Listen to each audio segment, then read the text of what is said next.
성부와 성자와 성령의 이름으로 아멘. 은총이 가득하신 마리아님 기뻐하소서.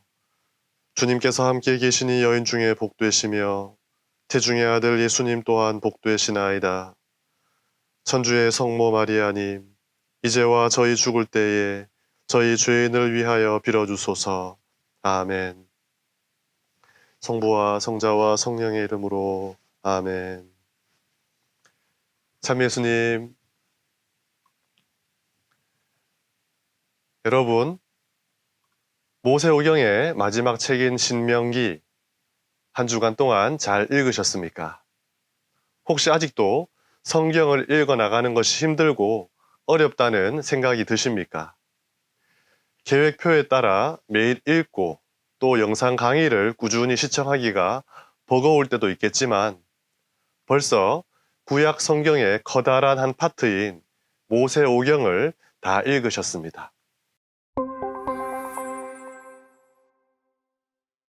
그런데 성경을 끝까지 통독하기 위해 좀 더 쉬운 방법을 알려드리자면 그냥 일과 중에 시간 날 때 읽는 것보다 성경을 읽는 시간을 따로 마련하여 정해두는 것이 훨씬 좋습니다. 어떤 분들은 평소보다 조금 일찍 일어나셔서 눈 뜨자마자 바로 성경을 읽으신다고 합니다. 그러면 하루의 시작을 하느님 말씀으로 시작할 수 있어 기분이 좋다고 하십니다. 또 어떤 분은 취침 시간을 조금 늦추어 하루를 정리하고 잘 준비를 다 마친 다음 성경을 읽고 잠자리에 드시니 하루의 정리를 말씀과 함께 할 수 있어 편안하다고 하십니다. 물론 부족한 아침잠, 쏟아지는 저녁 잠을 이겨내야 하는 어려움도 있겠지만 이렇게 시간을 정해두고 매번 같은 시간에 성경을 읽으면 성경 읽기가 훨씬 수월하고 빠뜨릴 위험도 적다고 하니 여러분들도 하루 중에 이 시간만큼은 성경을 읽는 시간이다 하고 한번 정해 보시기 바랍니다. 자, 오늘 우리가 함께 나눌 내용은 신명기입니다. 히브리어 성경에서 신명기는 엘레 핫데바림이라고 하는데 이것들은 말씀이다 혹은 말씀들은 다음과 같다라는 뜻으로서 신명기의 맨 첫 번째 단어를 제목으로 정한 것입니다. 요르단 강 동쪽 아라바 광야에서 모세가 이스라엘 백성에게 선포한 훈계와 당부의 말이라는 전반적인 내용과 잘 어울리는 제목이라 할 수 있습니다. 그리스어 성경은 이 책을 듀테로노미온이라고 하는데 두 번째 법, 반복한 법이라는 뜻입니다. 이는 율법, 다음가는 두 번째 법이라는 의미가 아니라 다시 권고하고 설명하고 다시 해석하는 가르침이라는 뜻입니다.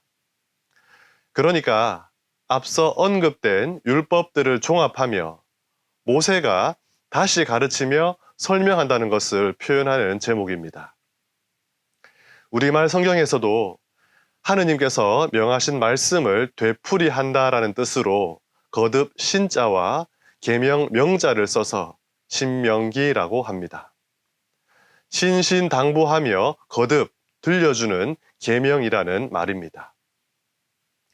신명기는 모압이라는 지리적 요소를 통해 앞에 있는 민수기와 연결되고 마지막인 34장에서 모세의 죽음과 후계자 여호수아의 임명이 등장하는데 이를 통해 여호수아기와도 자연스럽게 연결됩니다.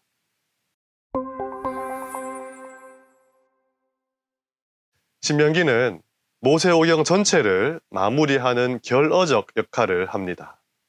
죽음을 앞둔 모세가 모압에서 일종의 유언처럼 전달한 세 가지 설교로 되어 있는 신명기는 모세가 이집트 탈출 이후 40년간의 여정을 돌아보면서 한 세대의 삶을 총정리하고 광야에서 태어난 2세들에게 이제 곧 들어가 살게 될 약속의 땅에서 취해야 할 태도를 전해주는 내용입니다.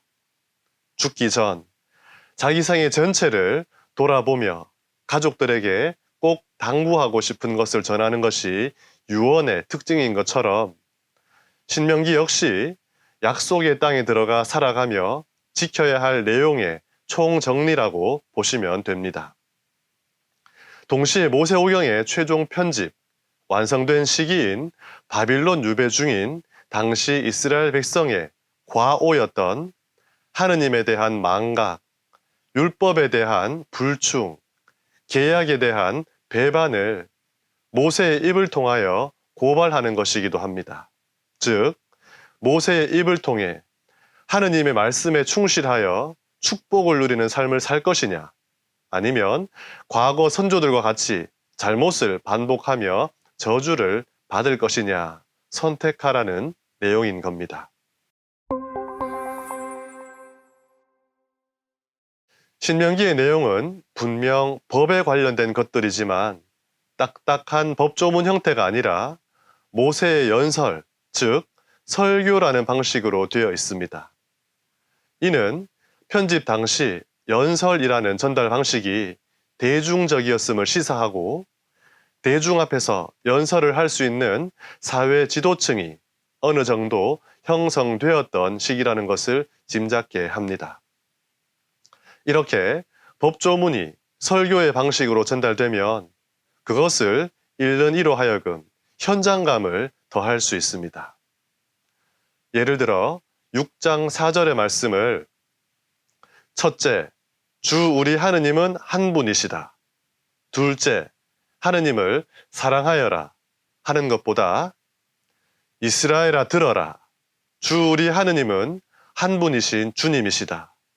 너희는 마음을 다하고 목숨을 다하고 힘을 다하여 주 너희 하느님을 사랑해야 한다 라고 하는 것이 훨씬 더 지금 나에게 직접 하시는 말씀처럼 들립니다.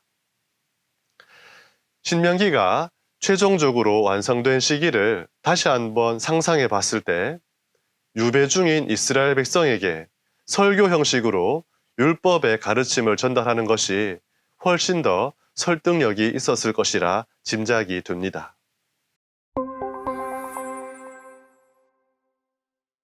이집트를 탈출한 이스라엘 민족은 파스카 사건이라는 원체험을 통해 하느님을 알게 되었고 시나이 산에서 그분과 계약을 맺어 하느님의 백성으로 거듭나게 됩니다. 그리고 율법을 지키며 하느님의 뜻대로 살고 성막을 지어 하느님과 함께 살았으며 예배를 드리며 하느님과 만나며 살았습니다. 하지만 광야를 지나온 그들의 삶은 죄의 반복이었고 잦은 불신과 계약 위반이었습니다. 이제 모세는 가나안 땅이 눈앞에 보이는 요르단강 건너편 모압 땅에서 가나안 땅에 들어가게 될 이스라엘 백성들에게 앞으로 지켜야 할 삶의 정신과 태도를 세 차례에 걸쳐 설교합니다. 그래서 신명기는 크게 네 부분, 즉 세 번의 설교와 부록으로 나누어지는데요. 먼저 첫 번째 부분은 이것은 모세가 한 말이다로 시작하는 1장에서 4장 43절까지 모세의 회유와 권고를 담고 있는 첫 번째 설교입니다. 두 번째 부분은 이것이 모세가 내놓은 법이다 라는 말로 시작하는 4장 44절에서 28장까지로 계명과 법령을 담고 있는 두 번째 설교입니다. 가장 많은 부분을 차지할 뿐만 아니라 책의 중심부라 할 수 있는 두 번째 부분은 법률들과 관습들의 모음인데요.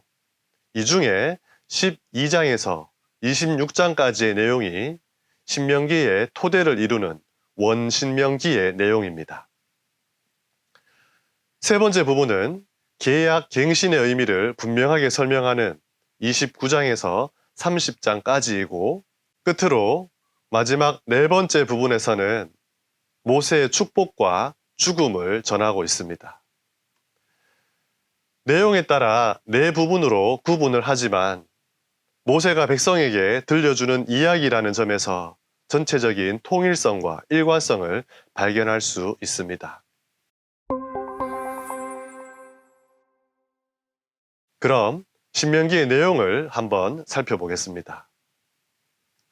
새로운 삶을 시작하기 전 지난날의 노고와 시간을 되돌아보듯이 가나안 땅을 눈앞에 둔 지점에서 모세는 이스라엘 백성들 앞에서 광야의 대장정을 회고합니다. 그리고 요르단 강 동쪽 편에서 정복한 땅을 분배하는 이야기를 마치며 자신이 가나안에 들어가지 못할 것을 예고하는데요. 부디 저를 건너가게 해주시어 제가 요르단 건너편에 있는 저 좋은 땅, 저 아름다운 산악지방과 레바논을 보게 하여 주십시오. 주님께서 말씀하셨다. 그만 됐다. 더 이상 이 일로 나에게 말하지 마라. 너는 이 요르단을 건너지 못할 것이다. 너는 여호수아에게 책임을 맡겨라. 그에게 힘과 용기를 북돋아 주어라. 40년을 광야에서 고생한 모세입니다. 하느님께 소명을 받고 거절하고 거절하다가 겨우 용기를 내어 이집트로 들어가 파라오에 맞서 백성들을 데리고 나왔지만 늘 불평과 불만을 들어야 했고 잘못한 그들을 위해 하느님께 빌어야 했으며 말로 다하지 못할 고뇌와 갈등을 겪으며 고독과 두려움을 삼켰던 모세입니다.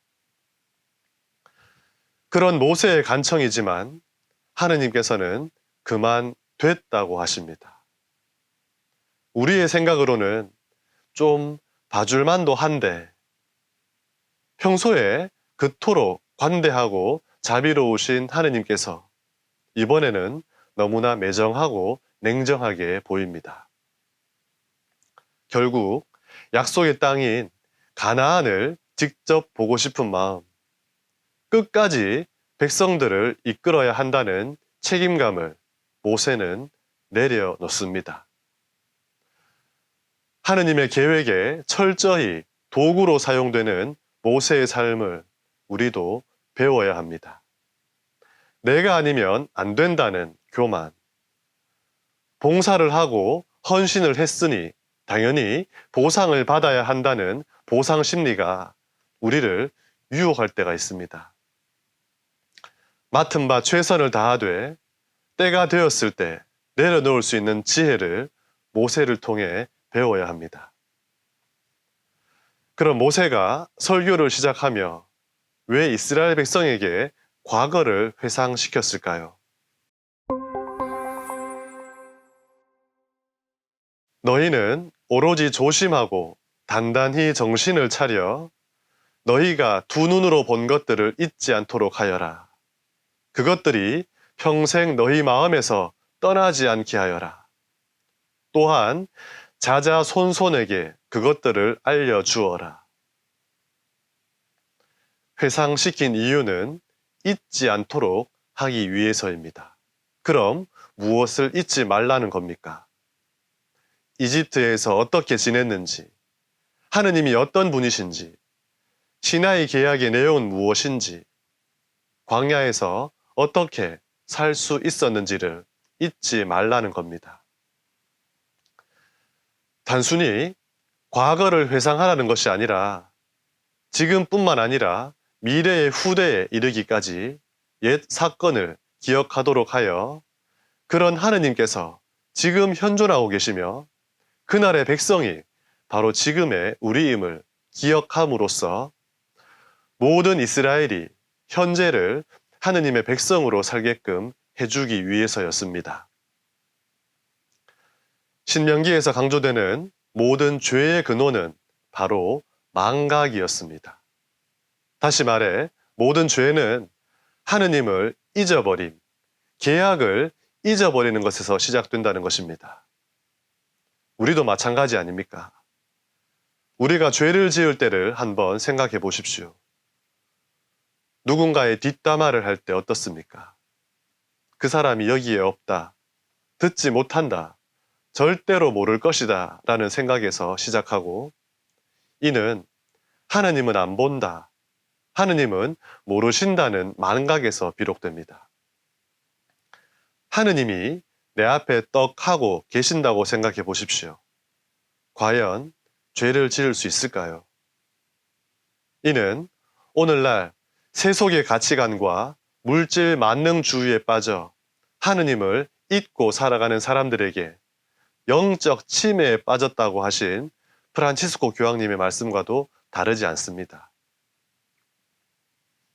모세는 가나안 땅에 들어가는 후손들이 이 모든 것을 기억하여 규정에 따라 살면 약속의 땅에서 오래 살 수 있음을 강조합니다. 두 번째 설교에서는 십계명에 대한 설교가 등장하는데, 여기서 강조되는 것은 계명의 철저한 준수라기보다는 하느님에 대한 사랑의 실천입니다.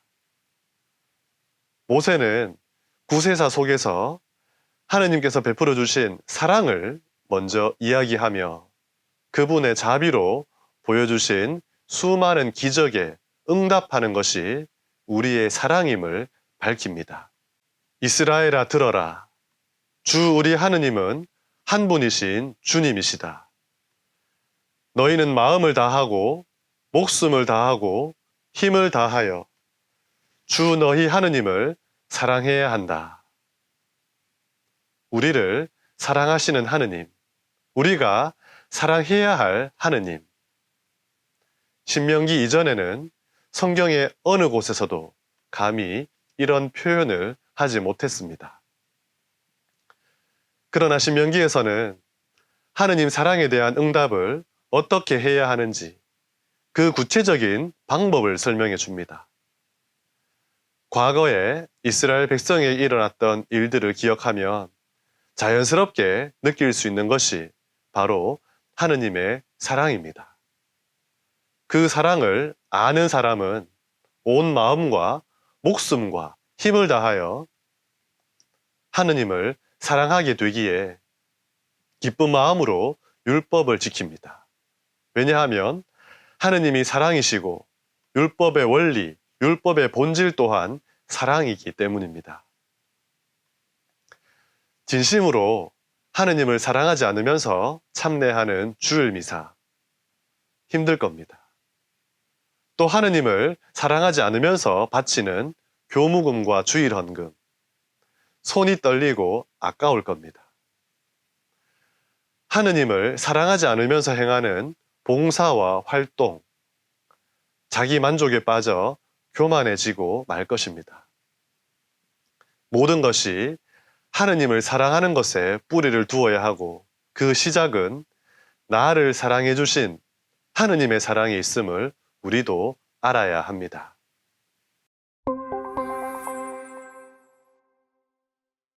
이스라엘 백성들은 오늘날까지 신명기 6장 4절 이하의 내용을 날마다 아침 저녁에 기도로 바칩니다. 이를 셔마 이스라엘, 즉 이스라엘아 들어라는 말로 시작한다 하여 셔마 기도라고 합니다.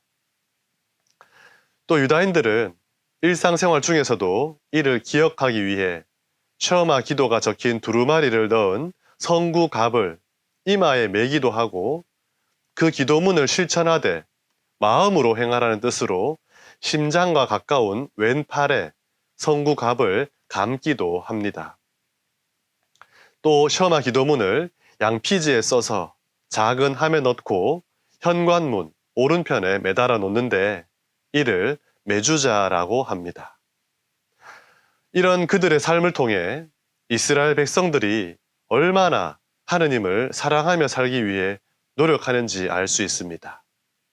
왜냐하면 그들은 이미 하느님을 잊어버리고 살다가 유배라는 혹독한 시련을 맛보았기 때문입니다.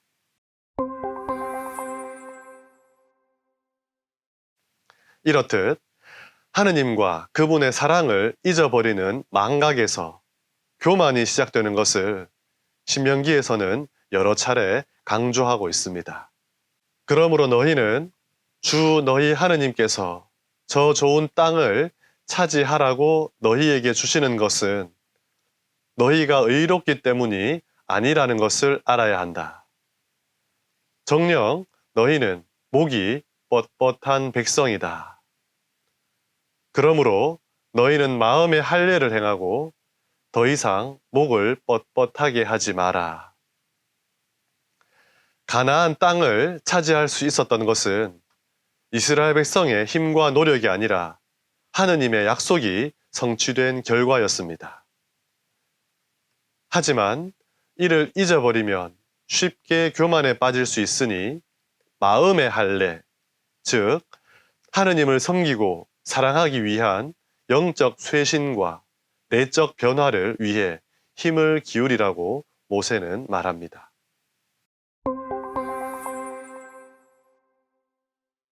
이어지는 12장부터 26장까지는 원신명기라 불리는 신명기 법전입니다. 여기에서는 종교, 사회, 윤리에 관계된 모든 법적 요소들이 구분 없이 등장합니다. 성소와 예배, 우상 숭배에 대한 경고, 11조 규정, 가난한 이들에 대한 규정, 파스카 축제와 초막절, 예배와 재판, 직분에 대한 규정들 등이 열거됩니다. 이 중에 가난한 이들에 대한 규정을 보자면 이런 말씀이 있습니다. 주 너희 하느님께서 너희에게 상속 재산으로 차지하라고 주시는 땅에서 너희에게 복을 내리실 것이므로 너희 가운데에는 가난한 이가 없을 것이다. 정말 당시 이스라엘 백성들 가운데 가난한 사람이 하나도 없었을까요? 자, 이 말에 따르면 이스라엘 백성들 사이에 가난한 사람이 존재한다는 것은 주님께서 당신 백성을 위하여 마련하신 축복이 깨어졌다는 것을 의미합니다. 그러면 어떻게 해야 할까요? 가난한 이들이 발생하지 않도록 엄청나게 노력을 해야 하는 겁니다. 그것이 하느님의 축복을 유지하는 방법이니까요. 이렇게 동족들 사이의 연대감과 가난한 이들을 위한 후한 마음은 하느님 약속에 대한 믿음의 표현이었습니다. 지금의 우리도 우리 가운데 가난한 사람이 없어야 하느님 축복이 유지된다라고 생각하면서 서로 도와주고 함께 잘 살기를 바란다면 얼마나 좋을까요? 복은 받는 것이 아니라 짓는 것이다라는 말처럼 어쩌면 축복은 우리가 만들어가는 것이 아닐까요? 사실 신명기 법전에서 종교와 사회에 대한 법들이 뚜렷한 구분 없이 혼합되어 있는 것은 당시 히브리인들 사고방식에서 종교법과 사회법을 구분할 필요가 없었다는 것을 말해줍니다. 모두 하느님의 법이기 때문입니다. 하느님의 백성은 하느님의 법만 지키면 되기 때문입니다. 나아가 그들의 사회적인 삶 곳곳의 세밀한 부분까지 하느님이 함께 하고 계시기에 굳이 종교법과 사회법에 대한 구분이 필요 없었던 겁니다. 지금 우리는 그렇지 않죠.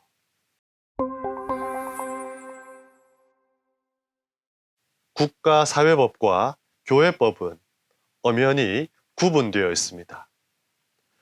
국회에서 정한 법들 중에 하느님의 법을 거스르는 것들도 많습니다. 낙태를 합법이라 하고 돈 있고 권력이 있으면 죄를 지어도 처벌받지 않는 경우도 있습니다. 참으로 답답할 때가 많습니다.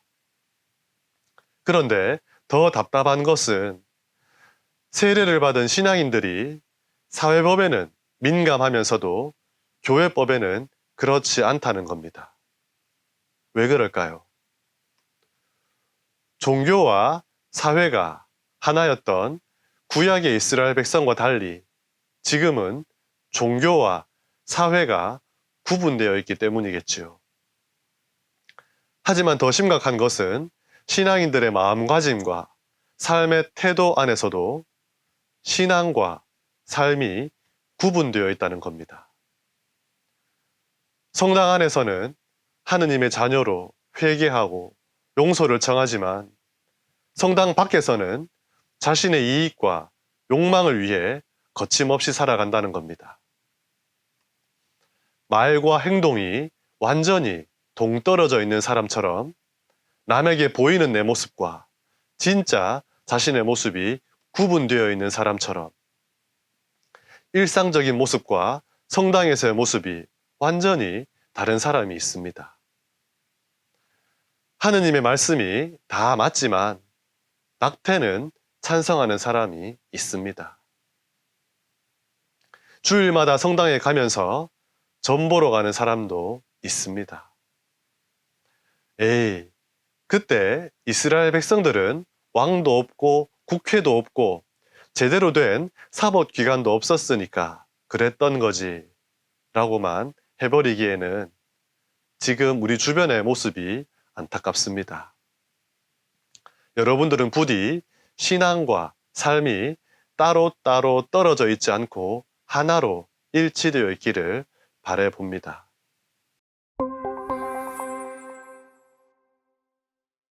모세의 두 번째 설교 끝부분에서는 이스라엘 백성이 요르단 강을 건너서 해야 할 일들을 알려줍니다. 너희는 큰 돌들을 세우고 거기에 석회를 발라야 한다. 그리고 너희가 건너가거든 이 율법의 모든 말씀을 그 돌들 위에 써야 한다. 그리고 그곳에 주 너희 하느님을 위하여 제단을 곧 쇠연장을 되지 않은 돌로 제단을 만들어야 한다. 그 위에서 주 너희 하느님께 번제물을 바쳐야 한다. 이스라엘 백성이 가나안 땅으로 들어가서 해야 할 시급한 일은 차지한 땅을 배분하고 공동체를 정비하며 영토를 지키기 위해 국방에 주력하고 행정체제에 기틀을 마련하는 것이 아니었습니다. 우선 다듬어진 큰 돌에 율법을 새기고 제단을 만들어 제사를 바치는 것이었습니다. 이스라엘 백성은 그야말로 하느님에 대한 사랑과 신앙으로 똘똘 뭉친 백성, 율법을 지키고 제사를 봉헌하는 사제들의 나라, 거룩한 민족이라는 것이 다시금 드러납니다. 우리가 신앙인으로서의 정체성을 지키며 살아가기 위해 가장 중요하게 여겨야 하는 것, 또한 하느님 말씀과 성찬의 제사로 이루어진 미사가 아닐까요? 이어서 하느님의 말씀을 잘 듣고 모세의 명령을 잘 실천하면 복이 따르지만 말씀을 듣지 않고 모든 계명과 규정을 실천하지 않으면 저주가 내릴 것이라는 경고로 계명과 법령에 대한 모세의 두 번째 설교는 끝이 납니다.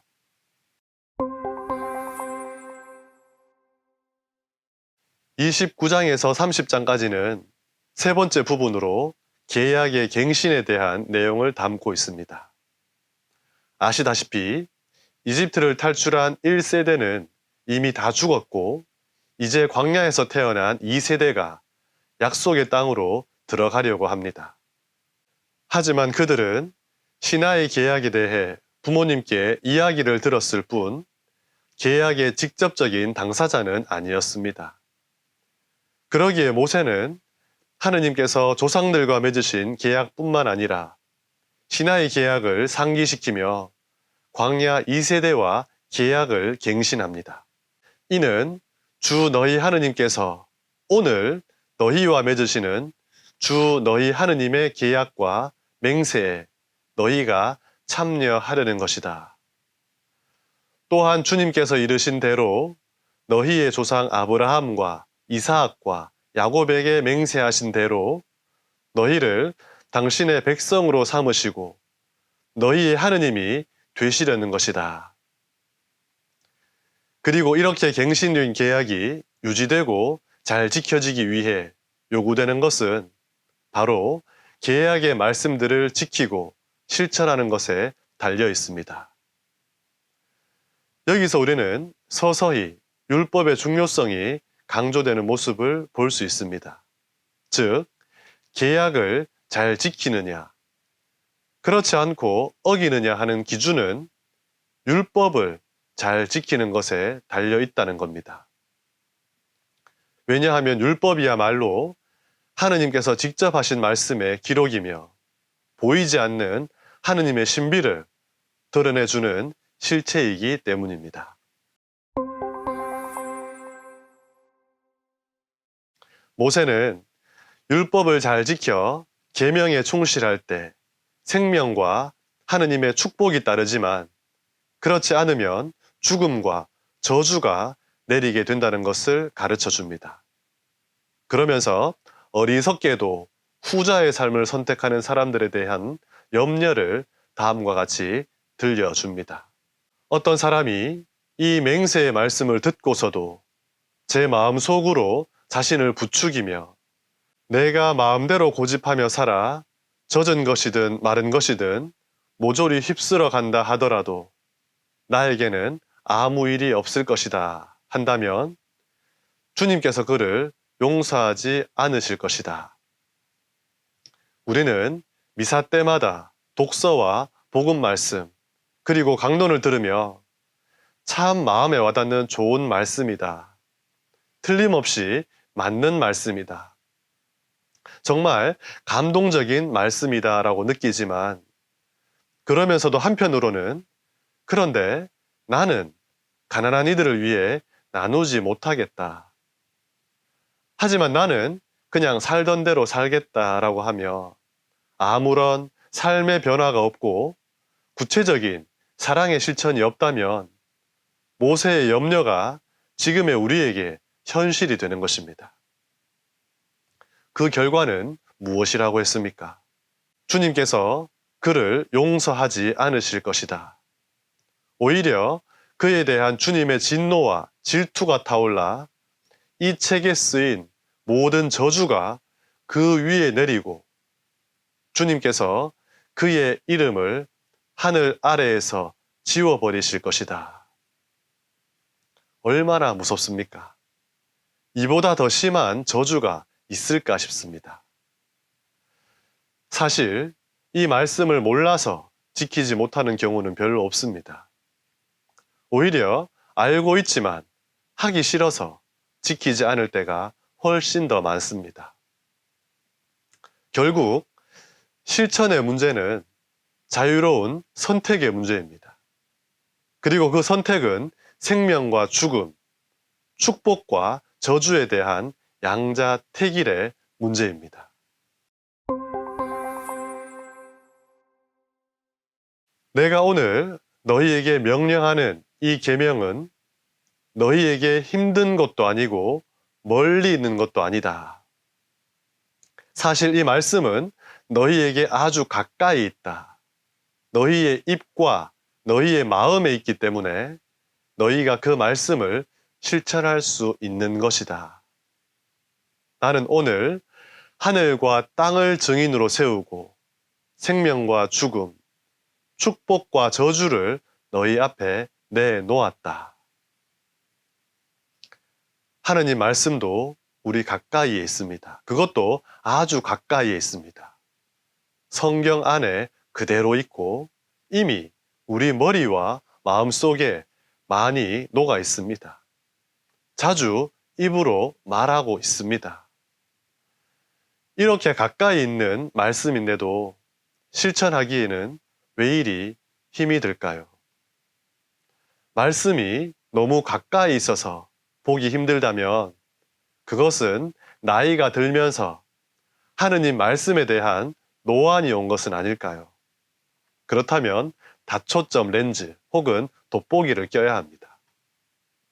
그래서 이미 알고 있는 하느님 말씀, 매일 읽고 듣고 있는 하느님 말씀을 직접 실천하여 생명의 길을 걸어야 하고 축복의 삶을 시작해야 합니다.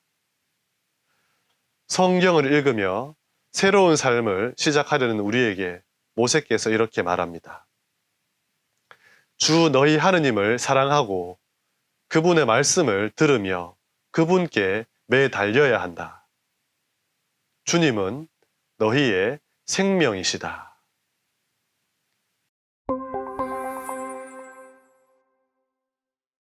31장에서 34장까지는 모세의 마지막 업적과 죽음에 관한 덧붙임입니다. 신명기 사상에 대한 전반적인 내용과 조금 동떨어진 감이 있지만 이 책의 결말이자 모세오경 전체의 결말로서 모세의 시대와 여호수아의 시대를 이어주는 역할을 합니다. 여기서 모세는 여호수아를 후계자로 세우고 구원을 베풀어 주신 하느님을 찬양합니다. 그리고 마치 성조 야곱이 12아들을 축복하였듯이 모세도 장엄한 맹세 또는 기도의 형식으로 12지파를 축복합니다. 이어 느보산 피스가 꼭대기에 올라 약속의 땅을 내려다보고 난 뒤 모세는 120세의 생을 마감합니다. 슬픔에 빠진 이스라엘 자손들은 모압 평야에서 30일 동안 모세를 생각하며 애곡하였다고 합니다.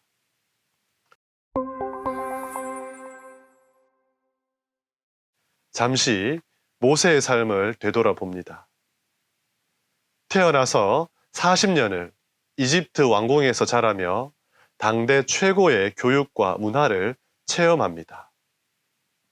그 후 미디안 땅으로 도망쳐 40년간 호렙산과 광야를 오가며 양을 치는 목자로 살아갑니다.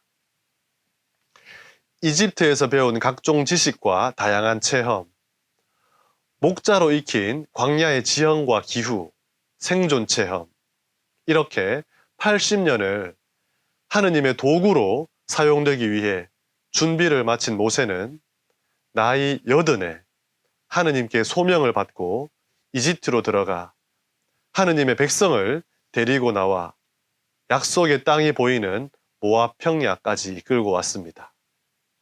그리고 모든 소임을 무사히 다 마치고 편안히 눈을 감았습니다. 모세오경 전체의 주인공은 하느님이시지만 모세는 가장 훌륭한 명품 조연으로 자신의 삶을 완성시켰습니다. 자신을 위해서가 아니라 하느님을 위해서, 그리고 백성들을 위해서 살았던 모세에게 신명기는 이런 칭찬을 아끼지 않습니다. 이스라엘에는 모세와 같은 예언자가 다시는 일어나지 않았다. 그는 주님께서 얼굴을 마주보고 사귀시던 사람이다. 성경을 읽고 하느님을 믿으며 살고 있는 지금의 나는 무엇을 위해 살고 있는지 한 번쯤 되돌아볼 시간입니다.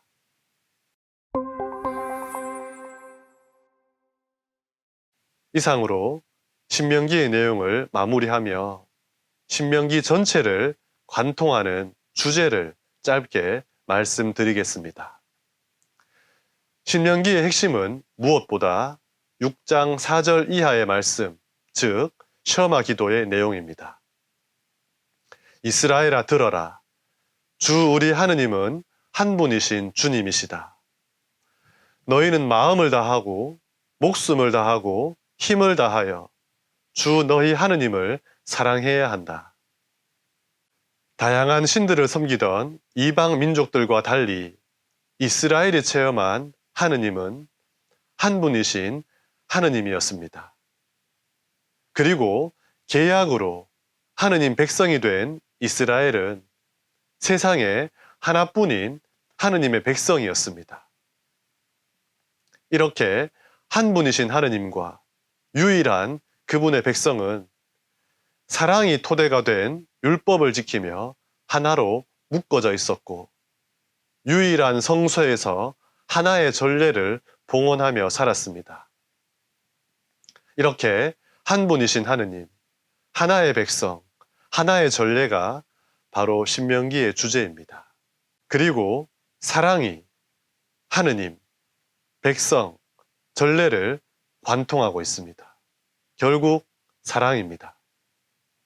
그리고 그 사랑은 하느님이 먼저 시작하셨고 우리의 사랑은 그분의 사랑에 대한 응답에 불과합니다. 사랑받았음을 기억하기에 감사할 수 있고 사랑받고 있음을 알기에 사랑할 수밖에 없습니다. 이렇듯 늘 하느님의 사랑이 먼저였습니다. 우리가 하느님 사랑을 알고 제대로 응답한다면 하느님 사랑과 이웃 사랑이 둘이 아니라 하나라는 것을 저절로 알게 됩니다. 신명기는 모세가 율법을 재차 강조하는 딱딱한 계명이 아니라 참된 사랑에 눈을 뜨게 해주는 따뜻한 사랑의 책임을 알게 되었습니다. 오늘은 여기까지입니다. 마침 기도로 영광송 함께 바치시겠습니다. 성부와 성자와 성령의 이름으로 아멘. 영광이 성부와 성자와 성령께 처음과 같이 이제와 항상 영원히 아멘. 성부와 성자와 성령의 이름으로 아멘. 다음 시간 여호수아기로 다시 만나겠습니다. 수고하셨습니다.